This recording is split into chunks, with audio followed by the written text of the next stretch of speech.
A special thank you to each of our subscribers who make this channel possible. Here's today's story.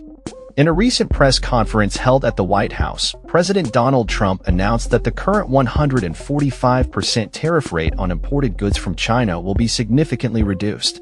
However, he emphasized that it will not drop to zero, indicating a continued stance on trade negotiations with the world's second-largest economy. This announcement follows comments made by Treasury Secretary Scott Bessent, who described the high tariffs as unsustainable and expressed expectations for a de-escalation in the ongoing trade war. Trump's tariffs have led to retaliatory measures from China, which has imposed its own 125% tariffs on U.S. goods, creating a tense economic environment between the two nations.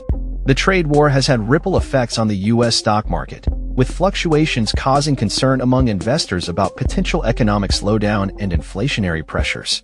Following Bessent's remarks, the S&P 500 saw a notable increase of 2.5%, highlighting the market's positive reaction to the potential for easing trade tensions. During the press conference, Trump acknowledged the stock market's performance and reiterated that the U.S. is doing fine with China, despite the tariffs.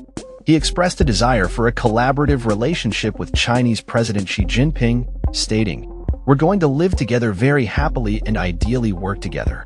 Trump indicated that the final tariff rate would come down substantially, but did not specify how much. He has been in discussions with various countries, including Japan, India, South Korea, and members of the European Union, about trade agreements.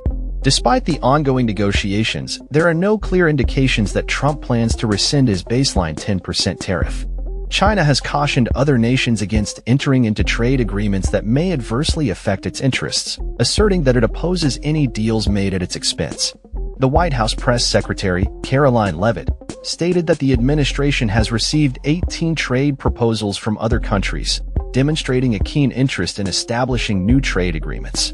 However, uncertainty surrounding tariffs has intensified as Trump has called on the Federal Reserve to lower interest rates, suggesting he could replace Fed Chair Jerome Powell if necessary.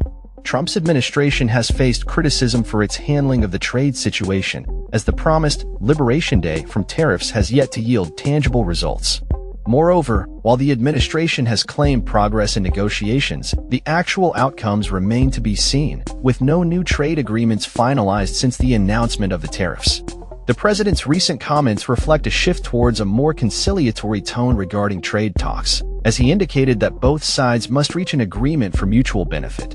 He stated, "Ultimately, they have to make a deal, because otherwise they're not going to be able to deal in the United States." As the situation develops, all eyes will be on the upcoming negotiations and whether they will lead to a reduction in tariffs and a stabilization of the trade relationship between the U.S. and China.